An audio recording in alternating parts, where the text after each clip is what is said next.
Bonjour à tous, j'espère que vous allez bien. Aujourd'hui, on se retrouve pour le nouveau podcast sur cette chaîne, la chaîne de l'écologie personnelle. Aujourd'hui, on va débriefer sur l'épisode 1, le changement. Mais avant tout, je suis avec un invité, Bonjour à JB. tous. Oui, Est-ce que bonjour. tu voudrais te présenter? Ouais, et ben moi comme tu as dit c'est JB, je suis étudiant en Master 2 de neuropsychologie clinique et aujourd'hui donc je suis l'invité sur le podcast parce que j'ai réalisé le tips dont tu avais parlé dans ta dernière vidéo et donc je suis là pour en parler, comment je m'en suis servi, comment je m'en sers encore.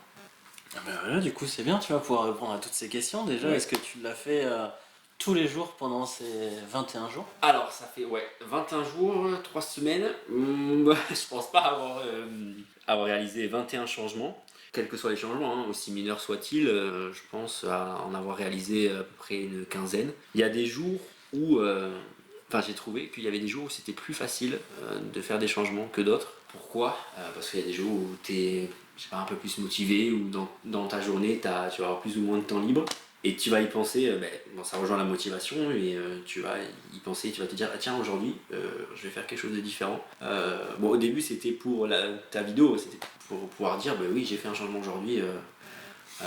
Tu vois, j'avais cette idée ancrée dans la tête de, ok, aujourd'hui, il faut que je fasse quelque chose de différent parce qu'il faut du changement. Et au fur et à mesure, c'est vrai que j'ai eu envie de continuer. Bon, pas sur les 21 jours apparemment, mais il y a eu des contextes où j'ai décidé de changer. Par exemple, j'ai décidé de manger un truc que j'avais jamais mangé. Et en plus, pour la nourriture, moi qui suis compliqué, ça n'a pas été facile. Hein. C'était un changement important. Donc ouais, il y a eu des changements sur plusieurs domaines, sur la nourriture, dans le domaine social, où dans mes interactions aux autres, j'ai décidé de faire des choses que j'avais pas fait avant. Par exemple, j'ai appelé. J'ai du mal, moi qui ai du mal avec le téléphone, j'ai décidé d'appeler des gens au lieu d'envoyer des mails par exemple. J'ai proposé des activités à par exemple ma mère qui elle aussi vit beaucoup dans son confort, c'est dur de la faire bouger, etc. Et là j'ai décidé de l'entraîner avec moi. Donc voilà, on s'est mis à faire des activités qu'on n'avait jamais faites, et c'est sûr que t'en ressors grandi quoi, de pouvoir faire. Surtout quand c'est des activités en fait à plusieurs, c'est comme si tu te créais un nouvel environnement et t'es là avec la personne et t'as jamais été dans cet environnement, et c'est très satisfaisant de vivre une nouvelle expérience, hein, tout simplement, de changer de contexte, de milieu. Après, qu'est-ce que j'ai fait? J'ai fait d'autres petits changements mineurs. Mais tu t'en parlais dans la vidéo, je crois que tu avais donné l'exemple de mettre un vêtement que tu mets jamais, sans, par exemple, mettre une chemise sans un impératif ou quoi, voilà. Donc j'ai fait ça, et avec l'idée de, tiens, aujourd'hui je vais mettre ça. Je l'ai jamais mis avec ça, donc on va voir Est-ce que tu t'es rendu compte justement du coup à cette occasion-là, quand tu as mis ta chemise alors qu'il n'y avait pas d'événement particulier, que tu t'es comporté peut-être un peu différemment dans ta journée du coup? Ouais, parce que j'ai eu cette pensée-là de me dire, tiens, là je fais pas comme d'habitude, on va voir ce que ça va donner, on va voir si ça va me plaire, on va voir si j'aurais envie de le refaire. Et oui, c'est ça le résultat, c'est que cette chose ça m'a plu, hein, la chemise, c'était une belle chemise, donc voilà. Et même s'il n'y a pas eu, tu vois, il n'y a pas eu de retour spécifique de l'extérieur, mais moi je me suis dit pour moi-même, ok, je peux me permettre de faire ça, donc je peux aller plus loin, je peux avancer, je peux acheter d'autres chemises, pourquoi pas, pour rester dans cet exemple-là, mais c'est dans l'idée, c'est je peux faire différemment de d'habitude, et ça se passe bien, et j'aime ça. Et c'est ça que j'ai aimé dans le fait dans ton tip, c'est dans le fait de faire ces petits changements, c'est que ça ouvre des possibilités dont tu avais au moins tu avais conscience de pouvoir le faire, mais tout simplement tu le faisais pas quoi. Ouais. Par flemme, Par habitude. Par habitude, totalement, un système d'habitude, ouais. Et j'en ressors totalement changé par rapport à ça quoi. À cette vision d'habitude et de petits changements qui font que. Enfin, en tout cas, ça m'a vachement donné envie de continuer là-dessus. Il y a un changement en particulier dont tu es fier? Ouais, ça va être le même exemple que j'ai donné tout à l'heure là, avec ma mère, parce que je vis avec elle. Ça va être de proposer une activité que tu n'as jamais faite, et en plus avec quelqu'un d'autre. Ça, j'en étais fier parce que ça nous a sorti tous les deux de notre zone de confort. Ça a donné lieu en plus à des émotions positives parce que tu partages des moments avec d'autres personnes. Et c'est des moments que j'aurais pas fait, avant de voir ta vidéo, parce que j'aurais pas été motivé. Enfin, c'est dur de se dire ça, j'aurais pas été motivé à le faire, alors qu'au final, je sais très bien que ça aurait été des beaux moments. Mais on va dire que ta vidéo a donné la motivation nécessaire, en final, pour enclencher ce processus de changement. Et donc oui, ça a été un changement dans lequel j'ai été le plus fier. Parce qu'avant de proposer une activité, j'ai eu quand même cette petite appréhension de se dire ok, j'ai jamais proposé ça, comment elle va réagir, même moi, est-ce que ça va être un bon moment, est-ce que si elle refuse, est-ce que je vais mal le prendre, voilà. Ouais. Ça a été un peu une source d'inquiétude, mais bon, toute proportion gardée, mais quand même. Et au final, le résultat a été hyper positif, quoi. J'ai pris ce moment, très bon moment, et puis même ça a donné lieu à la possibilité de faire plus. Et donc ça, c'est un ressentiment positif de la possibilité de pouvoir faire plus, voilà, d'élargir un peu ce que tu peux faire. L'émotion que j'ai le plus ressentie, c'est la satisfaction et le bonheur de pouvoir faire plus que d'habitude. Ouais. En plus, c'est particulier de le faire avec quelqu'un d'autre parce que vivre une nouvelle expérience avec quelqu'un crée un nouveau lien un peu particulier qui peut venir renforcer celui qu'il y avait déjà avant, ouais. Ou au moins le modifier, mais donner quelque chose de nouveau, un nouveau souffle à la relation qu'il pouvait y avoir. Ouais. Et du coup, ça c'est toujours intéressant aussi. Ouais, ça renforce et puis j'ai l'impression que ça marque aussi. Enfin, c'est un marqueur aussi en termes d'intensité et aussi en termes de souvenirs. J'ai l'impression que voilà, tu crées des souvenirs associés à ces nouvelles expériences qui sont, j'ai l'impression, encore plus forts quand c'est partagé. Ouais, un petit clin d'œil à Into the Wild, un film justement où on dit que les bonnes expériences sont importantes que quand on peut les partager. C'est ça, ouais, totalement ça. C'est la morale du film. Et là, je me suis retrouvé totalement là-dedans. Ouais, ça c'est sûr. Est-ce que tu as eu des difficultés particulières à certains moments ou quoi, et est-ce que tu as su cerner ces difficultés? Mais les difficultés qui sont à l'origine de pourquoi potentiellement j'ai pas pu faire ces petits changements tous les jours. Une journée qui commence peut-être comme une journée précédente, une journée routinière quoi, où tu te dis bon ben cette journée elle est dans la routine, pourquoi est-ce que j'en sortirai, si je continue comme ça en fait ça va être une journée comme d'habitude qui ressemble à d'autres. Si c'est une journée agréable, pas de raison de faire autre chose entre guillemets. Donc en gros c'est associé à un manque j'ai été associé à un manque de motivation à aller plus loin. Et là, mais pour le coup, ça a été vraiment la définition de rester dans sa zone de confort, quoi. Ouais. Ça a été ça. Ça a été ok, je suis bien là. Pourquoi faire un peu plus au risque de. Il y a des jours où on a juste un peu moins d'énergie à y mettre. C'est ça. C'est ça. Ça a été totalement ça. Vu que, comme je t'ai dit, une des choses que je retiens de ce type, c'est vraiment l'envie, pour le coup, l'envie de tenter d'autres choses, quoi. Et là, pour le coup, il y a eu des journées où. Alors c'était plus au milieu des 3 semaines, par manque d'idées, ouais, c'est un peu mentir parce qu'au final un changement il peut être tout simple quoi. Comme la chemise, voilà, c'était pas un truc exceptionnel. Alors la difficulté ça a été d'être constant et d'être motivé, d'avoir de l'énergie à aller plus loin, à sortir de cette zone. Je dirais aussi qu'une difficulté c'est d'effectuer un changement dans différentes sphères de la vie en fait. Je dis ça parce que j'en ai effectué dans ma sphère privée, dans ma sphère sociale, même dans ma sphère professionnelle. Parce que j'avais cette envie-là, moi, de mon côté, de voir des changements un peu dans tous les milieux, dans tous mes environnements, quoi. Pas tous, mais dans plusieurs environnements différents. Et la difficulté, ça a été de trouver des changements significatifs, je dirais, dans ces sphères-là. Et vu qu'il y a des moments où j'ai tenté des choses, mais comme ça ne me procurait pas des émotions plus que neutres, au final, est-ce que j'étais pas encore dans ma zone de confort quoi. Peut-être. Ouais, trouver des changements significatifs, qui te procurent au moins une pensée, une émotion différente de d'habitude, ouais, ça a été une difficulté. Et justement, ces journées où t'as pas trouvé soit l'idée, soit l'énergie ou quoi, ces journées où t'as pas fait ce changement. Est-ce qu'il y a eu, par exemple, je sais pas, une sorte de culpabilité, une sorte de une émotion négative du coup qui est venue entre guillemets négative? Ouais, plusieurs fois je me suis dit mais c'est dommage, là j'aurais pu tenter quelque chose sans avoir d'idée précise, mais je me suis dit il y a plusieurs jours où je me suis dit là j'ai pas respecté le titre de la vidéo, donc un peu de culpabilité, mais je me suis dit que en ne faisant pas cet effort là, je me suis entre guillemets limité moi-même quoi. Parce que c'est vrai qu'un petit changement tous les jours, quel qu'il soit, ça ne peut que te faire grandir, quel que soit le domaine. Donc ouais, il y a eu de l'émotion négative, ouais. Un peu de déception de se dire ah j'ai pas pu tenir 3 semaines sur des petits changements. Ah je me suis limité, c'est dommage. Et ça te pousse à réfléchir et ça te pousse à aller plus loin, à te dire bon demain, quel que soit là où je vais le faire, mais je vais le faire quoi. Je vais faire quelque chose de différent, j'ai envie de voir ce que ça donne. Et d'ailleurs c'est pour ça que j'ai repris. Après j'ai été assidu dans mes changements, j'ai enclenché des choses. Et après cette émotion négative donc est venue plutôt le positif et la satisfaction d'avoir repris et d'avoir réenclenché la machine quoi. Vraiment j'ai l'impression que c'est une machine. Le changement quand tu le démarres au final tu es parti pour tu peux partir pour très loin quoi. Ouais. Du coup, ouais, cette émotion un petit peu de culpabilité, ou on va dire un petit peu négative, même si j'aime pas ce terme-là, il faut faire un petit peu attention avec ça. Autant ça peut, chez certaines personnes, être moteur, et du coup motiver encore plus le lendemain à faire quelque chose.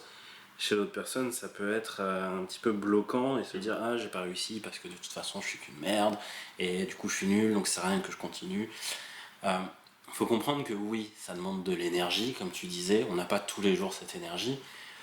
Et dans le contexte d'une écologie personnelle, le but c'est pas de se faire du mal à le faire, il faut aussi être un peu conciliant avec soi-même et se dire bah ouais, aujourd'hui j'ai pas l'énergie, c'est pas grave, aujourd'hui je me recharge, demain j'aurai l'énergie pour le faire. Ouais. C'est pas. Voilà, une émotion n'a d'utilité que si elle est motrice.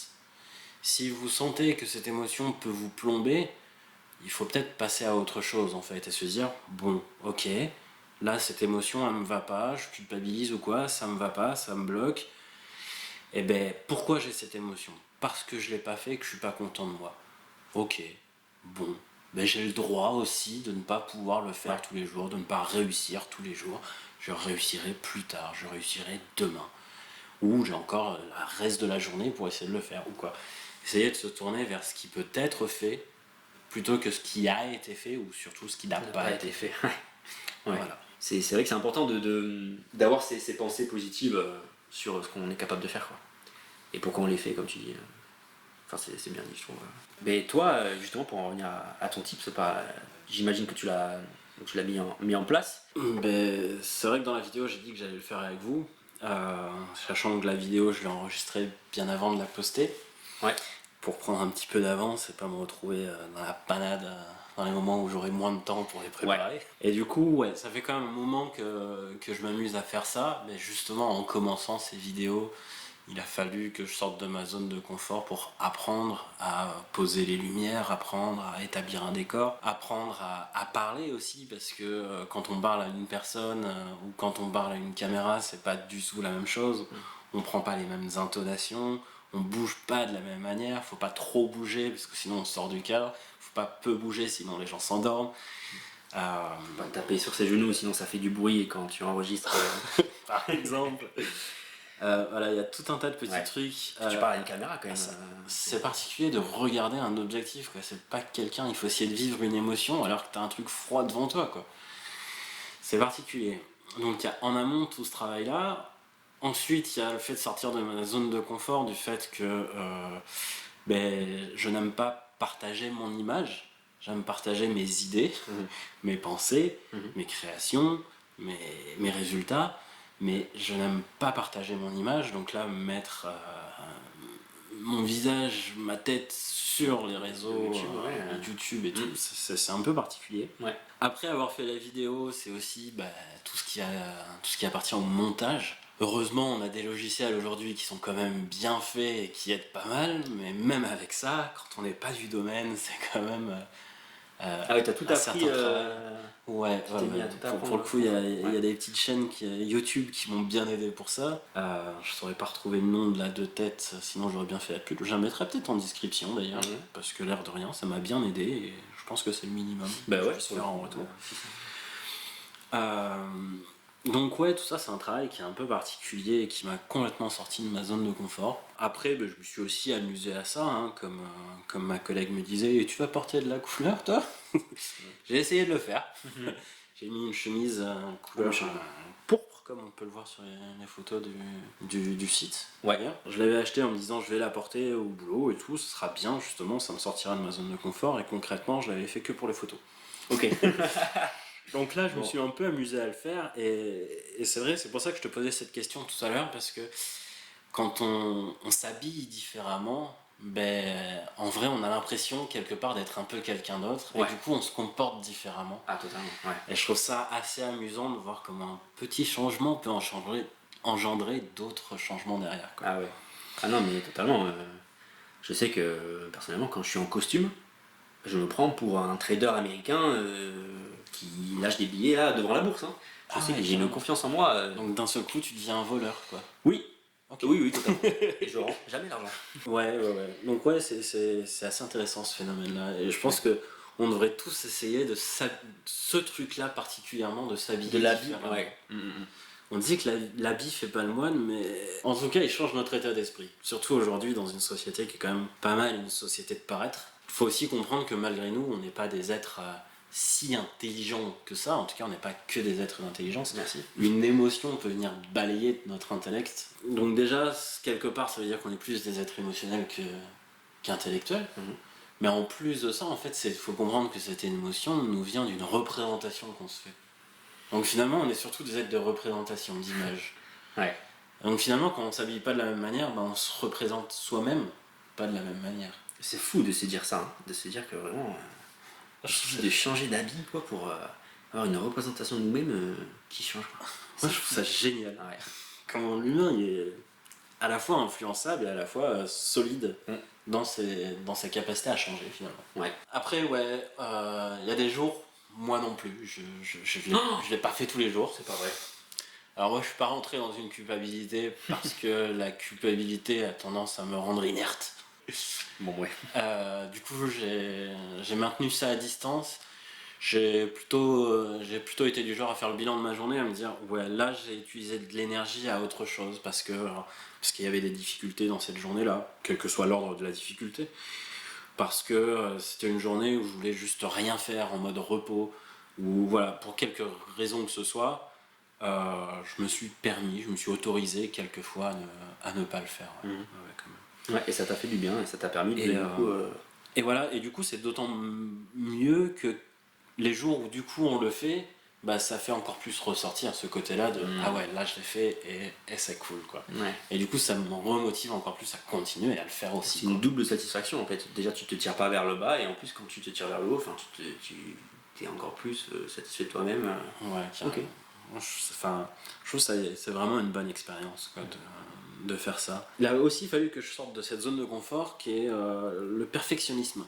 Okay. J'ai tendance à être un peu perfectionniste, et le problème des perfectionnistes c'est qu'ils ont tendance à se dire non je peux faire mieux, donc ils refont, non je peux faire mieux. Donc si j'étais resté dans cette zone de confort là, j'aurais jamais sorti une vidéo. Pas de vidéo, ouais. Parce qu'il y a toujours quelque chose qui me va pas. D'accord. Ouais. Et du coup il faut que je mette un peu plus en avant mon côté réalisateur, où il faut faire la chose, le sortir et avancer quoi. Du coup dans tous ces tips, voilà, il y a une chose à comprendre, sur ce sujet-là, il y a quelque chose à comprendre, c'est une fois qu'on a bien compris la zone de confort, d'apprentissage et de danger, il faut comprendre que d'aller dans cette zone d'apprentissage, c'est une nécessité. Parce qu'en fait, naturellement, notre zone de confort a tendance à se restreindre, à se resserrer peu à peu. Un peu comme un élastique qui était étiré fut un moment, sauf que s'il n'y a plus rien pour le maintenir tendu, et en fait il va reprendre sa forme d'origine et ça va se rétrécir. Et du coup on va s'autoriser de moins en moins de choses, on va se limiter de plus en plus jusqu'à ne plus rien faire. Et quand cette zone est entre guillemets trop petite, quand on essaie de regarder à l'extérieur de cette zone, on ne va plus voir que la zone de danger. Ouais. On va avoir de plus en plus peur et ça va être de plus en plus difficile de sortir de notre zone de confort. Alors que d'aller dans cette zone d'apprentissage, c'est apprendre à étirer cet élastique. Et ce qui est particulier avec celui-ci, c'est que plus on l'étire, plus il a une capacité élastique. Plus on va aller dans cette zone d'apprentissage, plus ce sera facile d'y aller, plus on pourra aller loin et apprendre de nouvelles choses. Et c'est une nécessité de vie, et ça, comme je disais dans la vidéo, on le met en avant quand il s'agit d'un enfant, on est content qu'il change, et un adulte, ça n'est plus admis, alors que c'est un phénomène naturel que de changer. que d'évoluer, que d'apprendre. Donc je trouve ça assez bizarre. Ouais. Et voilà, il faut bien comprendre que c'est une nécessité. C'est à la fois naturel, mais surtout c'est ce côté nécessaire en fait. Quand on reste dans notre zone de confort, elle ne fait que se resserrer. Et du coup, on va s'enfermer de plus en plus sur nous-mêmes. Et alors ça, c'est pas avéré scientifiquement, en tout cas pas à ma connaissance. Mais je pense que ça a à mettre en lien avec justement toutes ces dépressions qu'on peut trouver en France, par exemple. Ah ouais. Je pense que oui, un dépressif, c'est quelqu'un qui reste dans sa zone de confort. Ouais. Il ne va quasiment jamais en zone d'apprentissage. Et je pense qu'il y a une corrélation qui est forte entre ces deux points-là, quoi. Parce qu'il attribue des émotions négatives à tout ce qui est en dehors de cette zone de confort. Voilà, ou parce qu'il en a peur, ou Ouais. parce que, en tout cas, il a une limite qui est là, quelle qu'en soit la raison, et du coup, il reste que dans sa zone de confort, qui se restreint, qui du coup va limiter ses rapports sociaux, par exemple. Souvent, il s'isole peu à peu socialement. Qui va limiter ses activités physiques, ses activités intellectuelles, en fait, de plus en plus, il va se limiter, et cette zone de confort va atteindre une surface très petite, qui est contraignante, et qui va aussi limiter les émotions. Et c'est là qu'est la dépression, en fait. Ben oui, je pensais à ça.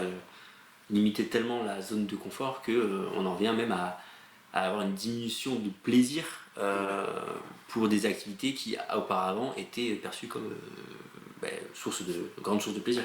Exactement. Ça, on sait que c'est un des critères très forts de la dépression. Et c'est vrai que ouais, faire le lien avec ça, c'est très parlant hein, quand tu schématises bien les choses. Ben ouais. Et donc du coup, pour aller dans cette zone d'apprentissage, il y a souvent, par la plupart des professionnels, il y a des étapes qui sont considérées. La première étape, ça va être de créer un passage d'un point de vue neurologique, neurobiologique, comportemental, de pensée, d'émotion, etc. Donc la première étape, créer un passage. La deuxième, ça va être d'identifier les peurs qui nous empêchent d'emprunter ce passage-là, d'aller dans cette zone de confort. Des peurs limitantes, que ce soit la peur de la réussite, de l'échec, de ce que les gens vont penser puisque je vais plus être le même, est-ce qu'ils vont toujours m'aimer, peur de ne plus être soi-même, mais surtout ce qui revient souvent et qui est souvent un peu plus inconscient quelque part, c'est la peur de l'inconnu, la peur d'aller vers quelque chose qu'on ne connaît pas encore, et c'est la définition même de sortir de sa zone de confort quelque part, et c'est quelque chose qui peut faire peur. Ouais. Ben, je confirme, hein. On peut avoir expérimenté ça dans la mise en pratique de ces tips, c'est quelque chose qui peut être terrifiant. Alors c'est marrant parce que ça dépend de comment on choisit de le voir. En ce moment, je me fais la série Doctor Who. Okay. Doctor Who. et lui, justement, quand il s'agit d'aller vers l'inconnu, c'est pas une peur qu'il a, c'est une excitation, un enthousiasme particulier. Et du coup, il est en permanence en train de sortir de sa zone de confort, en fait. Et je trouve ça hyper motivant, en vrai. Et c'est vrai que si on apprend non pas à avoir peur de cet inconnu, mais à avoir un intérêt, une curiosité, un enthousiasme ou quoi, d'un seul coup on se met à être beaucoup plus novateur, à faire plein de nouvelles choses, à penser différemment et à aller vers du nouveau. Ouais. Et à s'enrichir. Et j'ai ce sentiment que plus tu vas vers le nouveau, plus tu es amené à aller vers le nouveau et que c'est vraiment exponentiel en termes de nouvelles expériences et de nouvelles possibilités de vivre des choses novatrices, comme tu dis. Des choses nouvelles, quoi, oui. C'est pas forcément novateur d'un point de vue mondial, mais personnellement. En tout cas pour l'individu, c'est sûr. Donc voilà, première étape, créer un passage. Deuxième, identifier nos peurs. La troisième, du coup, ça va être de déraciner ces peurs, de savoir soit passer outre ces peurs, soit de les retirer d'une manière ou d'une autre, même si c'est pas le bon terme, c'est plutôt apprendre à les gérer, à amadouer ces peurs. Oui. Et là, suivant les peurs, si elles sont quand même bien lourdes et bien présentes, soit c'est un travail qu'on peut faire tout seul si elles sont petites, mais si elles sont bien lourdes et bien présentes, je pense qu'il est nécessaire d'aller voir un professionnel. C'est un travail qui se fait entre guillemets assez facilement avec un professionnel. Tout seul, parfois, ça peut être plus compliqué en fait. Donc voilà, et après la quatrième étape, c'est la futurisation, c'est de s'imaginer en train de faire cette nouvelle chose, c'est de s'imaginer avec cette nouvelle chose dans nos acquis et de voir la suite qu'est-ce que ça engendre comme nouveauté, etc., etc. Et donc ça, c'est des travaux qui peuvent se faire auprès de professionnels. C'est un travail aussi qui peut éventuellement, quelquefois, se faire tout seul, même si ça reste pas le plus courant. Je parle pour les gros changements, hein, pas pour les petits, pour les gros changements. Mais après, il y a une autre méthode où on peut quelque part un peu contourner ces étapes, passer par un autre chemin que ces étapes-là. Et je pense que c'était un peu l'intérêt de cette vidéo et de la prochaine, c'est de réussir à faire en sorte que ce passage-là devienne notre zone de confort. Ce qui fait que sans forcément aller dans cette zone d'apprentissage et faire en sorte que cette zone le soit, puisque ça déjà c'est déjà changé, juste apprendre à faire que ce passage, on sache le repérer. Là dans la vidéo, c'était essentiellement savoir à quel moment on est dans notre zone de confort, à quel moment on est dans notre zone d'apprentissage. Juste tester ça. Dans la prochaine vidéo, l'air de rien, on va apprendre à savoir et à comprendre quelles émotions on a quand on est dans cette zone d'apprentissage. Mais surtout, quelles sont les meilleures émotions à avoir dans ces moments-là pour pouvoir en ramener quelque chose. Et du coup, si on est suffisamment familier avec ça, on va pouvoir créer un ancrage émotionnel qui fait que quand on sera dans une zone inconnue, dans la zone d'apprentissage, voire même parfois dans la zone de danger, on va pouvoir revenir à cette émotion et du coup le voir comme un jeu, comme quelque chose d'agréable, comme quelque chose de nouveau, d'enthousiasmant. Et du coup, le vivre de manière plus facile et plus agréable. Donc on n'aura pas travaillé sur les peurs et simplement on se sera concentré sur quelque chose d'agréable. Du coup, c'est un petit peu contourner le problème. Je pense que ça ne pourra pas fonctionner pour tout le monde, je pense que ça ne pourra pas fonctionner pour tous les changements, pour toutes les problématiques, mais je pense que pour pas mal de choses quotidiennes, en tout cas, ça peut bien fonctionner et ça peut nous apprendre une manière de faire qu'on pourra aussi déporter sur d'autres choses, sur d'autres apprentissages. Et ça, je trouve ça toujours intéressant. Dans la vie courante, c'est sûr. Ouais. Et l'ancrage d'émotions, c'est un bon moyen de le faire. C'est pas le seul, c'est peut-être pas toujours suffisant, mais c'est un bon moyen, c'est un bon outil. Donc ouais, ce côté-là peut aider à contourner un peu les différentes étapes dont on a parlé. Il y a aussi autre chose qui peut aider à ça, c'est un peu ce que tu disais tout à l'heure, c'est qu'il faut comprendre que le changement, quelque part, c'est un cercle vertueux. Ça a été ça a été montré scientifiquement, c'est que le changement engendre le changement. Et du coup, si on arrive à faire des petits changements pour des choses qui, entre guillemets, sont pas très importantes, mais qui, l'air de rien, sont significatifs, nous apportent un petit plus, et ben ça va nous entraîner à faire autre chose. Entraîner dans les deux sens du terme, c'est-à-dire que ça nous donne un élan, et donc ça nous entraîne à faire d'autres changements, mais aussi dans le sens du training, quoi. Comme on s'est entraîné à changer, du coup on peut faire d'autres changements, quoi. Et ça on le voit, je vous encourage à aller faire ces petits changements quotidiennement. On le voit rapidement et on le ressent vraiment fortement, hein, cet élan, cet entrain à aller plus vite, à aller plus loin, on le ressent vraiment très rapidement. Et donc oui, c'est prouvé et vraiment faites-le parce que vous allez voir le petit plus, les petits plus on les voit, on les ressent. Après voilà, il y a des trucs qui peuvent aider ou un petit peu bloquer, comme par exemple l'environnement, il a un rôle particulier, l'environnement. C'est-à-dire que si les personnes qui nous entourent ne sont pas prêts à accepter vos petits changements, eh ben ça va être compliqué de bien les mettre en place et de les assumer. C'est peut-être le moment de changer d'environnement, aussi triste que ça puisse paraître. Si c'est pour notre bien, peut-être le faire. Ces personnes-là auront peut-être elles-mêmes besoin de changer à un moment et c'est peut-être un moyen de leur faire comprendre. Ou c'est peut-être le moment de leur faire comprendre, d'une manière ou d'une autre. Et à l'inverse, justement, il y a un environnement qui peut nous booster et nous rendre moteurs dans notre changement, comme apparemment toi tu l'as été avec ta mère. Exactement. On a été moteurs l'un l'autre de changement et depuis, on se booste mutuellement et c'est moteur, c'est porteur d'émotions positives et de comportements positifs du coup dans notre situation. On voit que ça c'est sur ces deux plans-là où ça nous apporte du positif, donc totalement. Ouais, et puis comme on le verra dans la prochaine vidéo, le fait de partager cette émotion particulière la rend plus enthousiasmante et du coup ça nous entraîne encore plus à faire de nouvelles choses. Donc le fait de partager cette émotion toute particulière nous donne toujours cette envie de plus. Ça c'est la dopamine qui vient en compte, pas seulement.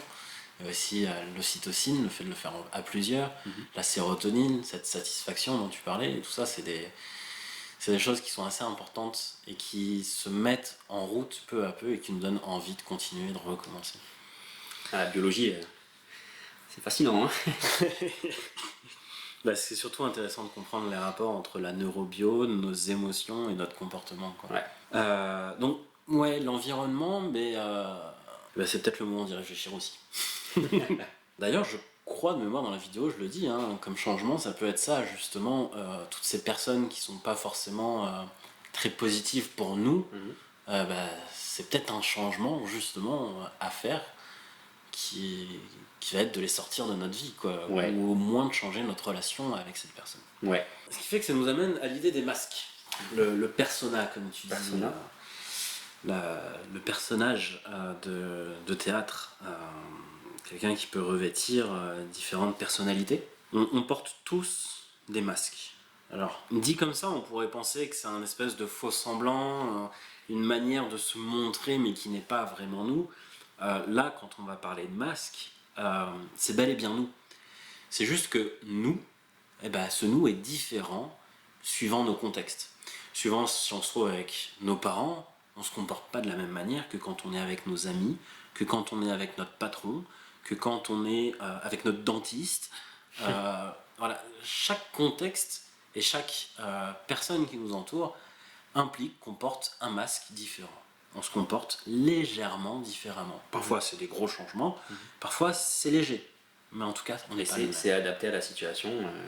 C'est ça en fait, c'est surtout une question d'adaptation. Si on a toujours le même masque, bah, il y a forcément des milieux où ça va pas passer, où voilà, ça va... C'est qu'on manque d'adaptation en fait. Et du coup c'est une problématique ça. Et du coup, ces masques, il faut bien comprendre qu'on en choisit une part. On choisit de le construire nous-mêmes parce qu'on pense que on est comme ça, donc du coup on dessine le masque de cette manière. Mais il y a aussi notre environnement qui vient le sculpter. Par exemple, les parents qui disent à leurs enfants « Ouais, mais toi, de toute façon, tu vas être nul en maths puisque ton père est nul en maths. » Et du coup, enfant, on se dit tout de suite « Je suis nul en maths, je suis nul en maths. » Ou alors, il y a aussi l'équivalent de je suis feignant. Et du coup, parce que nos parents nous disent qu'on est feignant, on se crée un masque de feignant. Pour différentes raisons, soit parce qu'on a l'habitude de l'entendre et que du coup ça rentre en nous, soit parce que par dissonance cognitive on a tendance à vouloir rentrer dans l'image qu'on nous donne de nous quand bien même elle serait différente de ce qu'on est, et donc ça va nous demander de faire l'effort de devenir ce qu'on attend de nous. Catastrophe. Ou justement ça peut être très positif, quand on te met en tête que tu es quelqu'un d'intelligent, bah, tu vas faire en sorte de le devenir. Donc utilisez-le, mais à bon escient, quoi. Donc voilà, il y a une part du masque qui est construite par nous-mêmes, parfois de manière consciente, parfois de manière inconsciente, mais aussi par notre environnement. Le fait est qu'il est important de prendre en compte et d'avoir conscience de ces masques-là pour justement pouvoir avoir une action dessus. Et de pouvoir du coup changer ces masques. Parce que parfois on va avoir un problème de relation avec une personne, mais peut-être que changer de masque avec cette personne peut changer la relation. Ouais. Et parfois ça va être pire, parfois ça va être mieux. Si c'est pire, bah rechanger de masque. Si c'est mieux, vous pouvez vous contenter de ce nouveau masque ou le changer encore pour aller encore mieux, carrément. Parfois aussi, bah, on a tendance à se dire « Ah ouais, mais justement, moi, je suis comme ça et ça me va pas, je suis un anxieux. » Ça, je l'entends tellement souvent en cabinet. « Je suis anxieux. » Mais non, ça c'est le masque que vous portez aujourd'hui. Ça n'est pas quelque chose qui vous définit. Et donc vous pouvez changer de masque et ne plus être anxieux. Et du coup, quel masque porter à ce moment-là ? Je pense que c'est une question importante et intéressante à se poser. Comme le dit Fauve dans une de ses chansons, l'important n'est pas ce que tu es, mais ce que tu as choisi d'être. Et je pense que ça a quelque chose de vrai. L'important n'est pas le masque que vous avez à tel moment, dans telle situation, même c'est bien le prendre en conscience. Je pense que c'est important, derrière ça, de réfléchir à quel masque on voudrait dans cette circonstance, dans ce contexte. Et parfois, justement, se dire, moi je veux ce masque-là, et bien, essayer d'apprendre à faire comme si. C'est un jeu qu'on sait faire quand on est petit, encore une fois. Faire comme si j'étais un sorcier, faire comme si j'étais le papa et la maman, faire comme si... On sait super bien le faire quand on est petit. Et ce qu'il y a de formidable avec le cerveau, c'est qu'en fait, c'est les mêmes circuits neuronaux qui sont activés de quand tu fais semblant que quand tu fais pour de vrai. Du coup, on peut se créer une autoroute neuronale et finalement apprendre à être différemment si on fait déjà semblant d'être différent. Et donc, se forcer à porter un masque qui peut-être pendant un temps n'est pas nous, peut nous apprendre à devenir ce masque. Et donc faire en sorte qu'il devienne nous. Je sais pas ce que t'en penses. Je fais un gros blablabla. Non, j'en pense que c'est... Alors, c'est ce point-là de schémas neuronaux au pluriel qui peuvent nous permettre de devenir du coup ce que l'on fait semblant d'être, c'est hyper important parce que du coup, alors, il y a le pan négatif, mais du coup ça laisse aussi la possibilité au pan positif de on peut effectivement travailler sur ce que l'on choisit d'être afin de le devenir. Donc je pense que c'est difficile d'en avoir conscience. Ce travail sur les masques là que l'on porte tout seul, ça me paraît un peu compliqué. Je pense que pour certaines personnes ça peut être compliqué de travailler là-dessus. Et en ce sens, une consultation avec un professionnel peut aider à beaucoup travailler là-dessus. Je pense est très bénéfique, peut être très bénéfique pour travailler là-dessus. Parce que l'hypnose travaille surtout avec des représentations, avec des images, des métaphores. Et ce masque-là est une métaphore directe, entre guillemets, de ce qu'on imagine de nous et de notre façon de nous comporter. Et du coup, l'hypnose, avec cette métaphore, c'est très puissant. Ah ouais. C'est hyper intéressant. Ouais. Tu vois des bons c'est un bon levier pour toi pour travailler là-dessus. Ouais. Okay. Ouais. Sur le changement, l'hypnose, c'est cool. Ok. Ce qui est intéressant, c'est de se dire quel masque je voudrais. Et pour aller justement dans le sens de nous sommes des êtres de représentation, et ben, petit tips bonus dans ce podcast. Allez. C'est vous pouvez le matin, quand vous allez dans votre placard et prendre vos vêtements, vous pouvez prendre 5 minutes. Vous fermez les yeux et votre placard devient complètement différent. Vous l'imaginez prendre une nouvelle teinte, une nouvelle couleur. Vous l'ouvrez de nouveau et là vous voyez des masques. Des masques posés, bien rangés, bien établis. Vous en voyez les couleurs, les contours, les formes, la matière. Et vous reconnaissez chacun des masques. Vous reconnaissez tous les masques que vous savez porter. Et peut-être que ce matin, vous pouvez choisir de porter tel ou tel masque. Et peut-être que dans un coin, il y a des masques que vous aimeriez porter, mais que vous n'avez pas encore osé le porter. Et bien peut-être que ce matin-là, vous pourrez prendre 5 minutes pour imaginer ça. Et peut-être porter ce masque. Et peut-être à un moment ou à un autre même, prendre le temps d'en forger un nouveau, d'en construire un nouveau, d'en dessiner un nouveau. De le peindre complètement différemment de ce que vous avez l'habitude. Peut-être pour ressembler un peu plus à ce que vous vouliez ou simplement pour le tester. Différent. Et là, ça devient intéressant. Et simplement, travailler tout seul, ça peut être ça. Tous les matins, prendre 5 minutes pour s'imaginer le masque. Essayer de voir le masque qu'on veut porter aujourd'hui. C'est un exercice d'imagination. Ouais. L'imagination, ça se travaille. Il y a des gens qui n'ont pas l'habitude, je sais pas, de lire, de faire des jeux qui nécessitent une certaine imagination ou quoi, ou qui n'ont pas un travail qui nécessite beaucoup d'imagination. Du coup, ça va leur demander vraiment une répétition sur ce travail-là pour réussir à le faire facilement. Pour d'autres, ça va directement être presque naturel. Il n'y a pas de souci, s'il y a besoin d'entraînement, entraînez-vous, justement, c'est un changement, c'est un apprentissage, et du coup c'est toujours intéressant. Et une fois qu'on sait le faire, du coup ça devient d'un seul coup très puissant, puisqu'on peut chaque matin décider de qui on sera aujourd'hui. Ouais.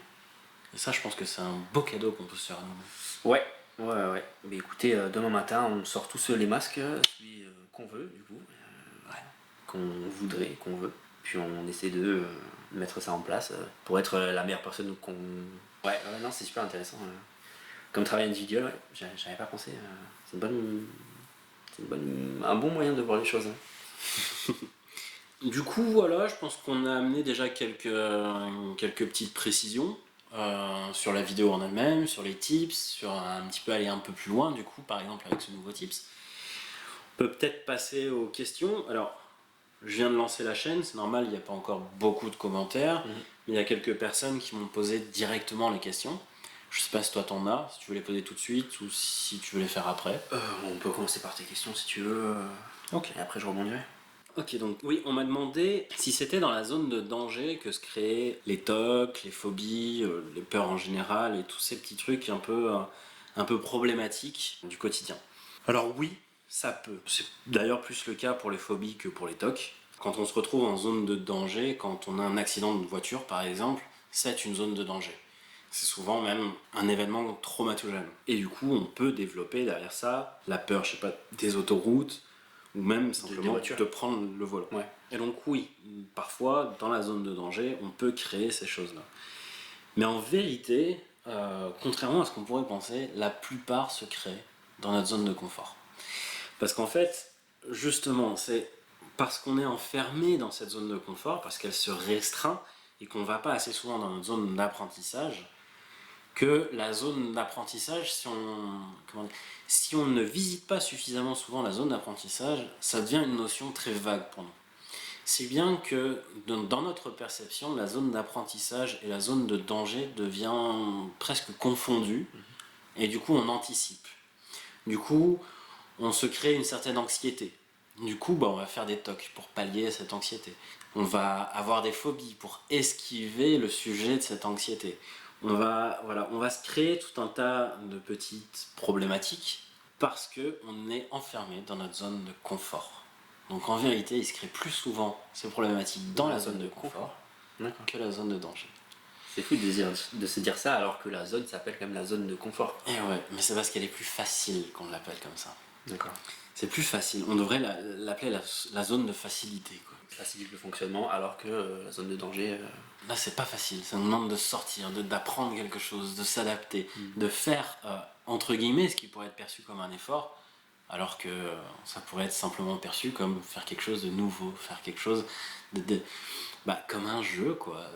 Quand tu fais un jeu, le principe, c'est de faire des trucs que tu ne fais pas dans ton quotidien, quoi. Ouais. Là, c'est pareil, ça pourrait être pris comme un jeu. Mais d'où l'intérêt de ce passage dont tu parlais, ce pont dont tu parlais entre la zone de confort et la zone d'apprentissage, afin que cette zone d'apprentissage, du coup, elle soit pas trop lointaine de nous et qu'on la confonde pas entre guillemets avec la zone de danger. Ouais. Et c'est aussi l'intérêt du tips d'apprendre finalement à savoir à quel moment on est dans notre zone de confort et dans notre zone d'apprentissage. Savoir se placer en fait, c'est ça tout l'intérêt et le travail effectué par rapport à nos émotions vient appuyer là-dessus. Ça c'est. Ouais, parce que plus on saura définir notre zone d'apprentissage, plus elle nous paraîtra claire. Et plus elle sera claire, plus la différence entre zone de confort, zone d'apprentissage et surtout zone d'apprentissage, zone de danger sera claire. D'accord. Et du coup, on osera plus facilement aller dans la zone d'apprentissage parce qu'on saura qu'il y a encore de la marge avant d'aller dans la zone de danger, quoi. C'est ça. En fait, c'est vraiment comme si on était accroché par un certain filet de sécurité pour aller plus loin dans cette zone d'apprentissage et que il faut qu'on arrive à nous-mêmes avancer et tester jusqu'à ce que ce filet se coupe en fait. C'est un peu comme. Enfin, moi je le vois comme ça. Ou se laisser plus de mou. Ouais. Oui, c'est vrai. Au minimum. Ouais, Après, si tu veux de ce côté-là. Non, mais de ce côté-là, c'est mieux. Ouais. Après, il y a des gens qui s'amusent à le couper. Hein. Toutes ces personnes un peu accros à l'adrénaline, qui font du base jump, qui font des trucs de malade. Je pourrais pas, et j'ai tellement de respect pour ces personnes-là, je trouve ça vraiment fou, quoi. Ouais. Eux, je pense que ce cordon-là, ils vont couper, ouais. C'est vrai. Enfin, leur zone de confort doit être immense dans ce domaine-là. Toutes ces personnes-là qui sont en recherche de sensations à fond, qui font les trucs les plus dingues. Et je pense que du coup aussi, il faut comprendre, là, comme on en parle, on parle surtout de ce qui de ce qui peut être vu. Donc on parle surtout d'un point de vue comportemental. Quand on parle de la zone de confort et d'apprentissage, finalement, on met surtout en avant le côté des choses qu'on fait, et donc surtout le comportement.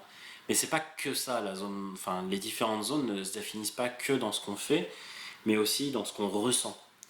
Moi j'ai un ami, justement, il a compris qu'il avait une gêne vis-à-vis de beaucoup de situations, beaucoup de sujets, beaucoup de personnes ou quoi. Et du coup, il a compris que quand il avait cette gêne, c'est qu'il n'était pas dans cette zone de confort. Et du coup, il va provoquer ces situations, non pas pour faire différemment, mais pour ressentir la chose de manière différente. Et donc là, il sort déjà de sa zone de confort. D'accord. Et c'est pas le fait de faire différemment, c'est le fait d'apprendre à le ressentir de manière différente. Donc voilà, il y a le côté émotionnel, mais il y a aussi le côté de penser en fait. On peut penser une chose d'une certaine manière, et bien apprendre à le penser d'une manière différente. Tu vois, comme on disait avec certaines difficultés, on peut y voir un obstacle et donc devoir faire un effort pour passer au-dessus de cet obstacle ou avoir peur et du coup s'arrêter. Et du coup, c'est qu'on le voit vraiment comme un obstacle. Alors que si on le voit comme une opportunité, si on le voit comme un jeu, si on le voit comme un défi, quand on est quelqu'un qui fonctionne au défi ou quoi, et bah du coup, le fait de le penser différemment, ça nous sort de notre zone de confort. Et du coup, ce qui est intéressant, c'est que ça entraîne des changements sur le point de vue émotionnel, sur le point de vue comportemental, sur le point de vue, sur tout en fait. Et c'est ça qui est aussi amusant, c'est de se rendre compte que tout ce qui se passe à l'intérieur s'exprime à un moment ou à un autre, pas de comportement, en faisant quelque chose de différent. Et voilà, la zone de confort, je pense que c'est important de le préciser, un peu parce que ma collègue aussi a bien insisté dessus en off. Et elle a raison, c'est que c'est pas que le comportement. C'est plus facile de le voir avec le comportement, mais c'est pas que ça. C'est aussi tous les schémas internes qu'on peut avoir. Donc voilà. D'autres questions qui m'ont été posées, comme par exemple, pourquoi est-ce que j'ai autant insisté lors du tips sur le fait de ressentir les émotions quand on teste ces trucs-là? Sur le avant, sur le pendant, sur le après. Et bien justement, comme on disait, c'est essentiellement pour apprendre à reconnaître ces différentes zones. Mais ça a aussi le petit effet, entre guillemets, qui se coule, de aujourd'hui dans notre société, on est de plus en plus déconnecté de nos émotions. On les écoute de moins en moins, on les comprend de moins en moins, du coup on les perçoit de moins en moins avec une nuance qui pourtant est importante. Ou alors, quand on est dans ces émotions, parfois on se sent envahi, on n'a plus aucun contrôle dessus, on ne sait plus quoi faire, on les subit complètement. Et là, le fait de prendre le temps, de les observer, de les sentir, de les ressentir, ça nous rend un peu plus familiers avec ces émotions et du coup on les comprend mieux, on les perçoit mieux, on apprend de nouveau à faire des nuances dans ces émotions. Et je pense qu'aujourd'hui c'est quelque chose qui est important, de se reconnecter à ces émotions en fait, d'une manière ou d'une autre. Je dis beaucoup en fait. Mais pour avoir été témoin de ce travail-là sur les émotions, c'est sûr que c'est important donc, de travailler sur ces nuances-là, sur nos compétences à reconnaître nos émotions. Et aussi, ce tips-là nous amène à aller plus loin, à dépasser certaines émotions qui peuvent être limitantes aussi. Donc vraiment, faites ce tips et puis c'est important de travailler là-dessus. Comme tu dis, de moins en moins on est amené à faire ce travail-là, à en parler, c'est quelque chose de... Ouais, tu vois, tout à l'heure tu citais Orelsan, dans L'odeur de l'essence aussi, il dit qu'on ne sait pas gérer nos émotions, donc on les cache. Le problème de les cacher, c'est que du coup on les cache aussi à soi-même, quoi. Alors que c'est un moteur fulgurant pour nous. C'est dommage de les cacher. Ben oui. Donc voilà, il y a plusieurs raisons au fait de se centrer sur les émotions dans ces moments-là. C'est aussi mieux se comprendre parce qu'on a tous des émotions motrices et des émotions qui ont aussi cette tendance à nous limiter, à nous restreindre un peu. Et essayer de définir un peu une carte d'émotions et de leur potentialité chez nous. Sachant qu'encore une fois, c'est quelque chose qui n'est pas figé. Une émotion qui aujourd'hui peut être limitante, demain peut devenir au contraire quelque chose de très moteur. Oui, ça peut changer. Exactement. C'était aussi pour préparer à la prochaine vidéo, dans laquelle on va demander encore une fois de se centrer sur ses émotions pour qu'à terme on puisse apprendre à ancrer ses émotions. Et du coup, une situation de gros stress peut devenir une situation d'apprentissage, une situation de jeu, une situation d'enthousiasme ou quoi, et du coup, on se met à le faire. Il y a de ça, je suis désolé, mais il y a 1 an, tu m'aurais dit, mets-toi devant la caméra, fais une vidéo, c'était une zone de danger pour moi. Très clairement, je t'aurais dit, va chier. Pour rester poli. On me l'a déjà demandé, j'ai été violent pour prendre des photos en soirée. Ah ouais. Voilà, pour moi, c'était une zone de danger. Ça montre que voilà, c'est une autre émotion dessus. D'où la pertinence de cet entraînement, de ce travail préliminaire qui a été le nôtre là. Et ouais. Et c'est fou, hein. Comme quoi on peut aller vraiment très loin. On m'a aussi demandé comment savoir quand on est dans la zone d'apprentissage, dans la zone de danger. Et ben voilà, on vient de donner la réponse. En fonction de mes émotions, c'est un bon indicateur. Je pense qu'il y a d'autres indicateurs, mais dans le contexte de nos discussions, je pense que c'est le meilleur indicateur. Les autres indicateurs, ça va être si vous ne vous rendez compte à un moment que vous n'avez qu'une seule façon de percevoir la situation. Ce qu'on appelle un peu, surtout les gamers disent ça, si vous êtes dans une vision tunnel, vous êtes probablement dans une situation de stress. Donc soit vous êtes très loin dans votre zone d'apprentissage, soit vous êtes dans une zone de danger. Mais ça c'est indicateur, mais c'est difficile de se rendre compte qu'on est dans une vision du tunnel quand on est dans le tunnel. Généralement on s'en rend compte après. C'est plus facile de se rendre compte de l'émotion. Du coup, on peut aussi essayer de le voir au comportement. Si vous êtes figé, que vous vous rendez compte que ça devient difficile d'agir, probablement que vous êtes dans la zone de danger. Mais c'est difficile parce que souvent, c'est surtout qu'on ne sait pas quoi faire. Du coup, on se rend pas compte qu'on ne fait rien, on se rend compte qu'on ne sait pas quoi faire. Je pense vraiment que l'émotion, c'est le meilleur indicateur pour le coup. Et donc, du coup, la dernière question qu'on m'a posée, c'est est-ce que, du fait que la zone de confort se réduise à fur et à mesure quand on ne s'amuse pas à en sortir, est-ce qu'on peut ne plus avoir de zone de confort ? Alors, ne plus avoir de zone de confort, il faut comprendre que c'est mourir. Le danger est partout. Le fait de respirer, ça fait partie de ta zone de confort.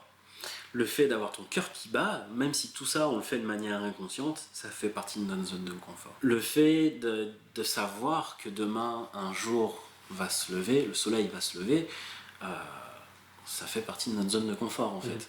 Il y a tout un tas de choses dans notre comportement, dans nos connaissances, dans nos savoir-faire, dans nos schémas internes, le fait de... justement quand on est très réduite, souvent il y a une dépression qui s'installe et du coup on a du mal à aller se coucher. On somnole toute la journée, souvent, pas toujours, mais on somnole, mais du coup on a du mal à vraiment aller se coucher. Le fait de retarder son heure de coucher, ça peut être une zone de confort en fait. Et du coup on a toujours une zone de confort. Que ces actions soient conscientes ou non. Oui, bien sûr. Ouais. Mais le truc, c'est qu'il y a un moment ou un autre, cette zone de confort sera tellement restreinte que tout ce qu'il y a dans notre zone de confort sera limitant.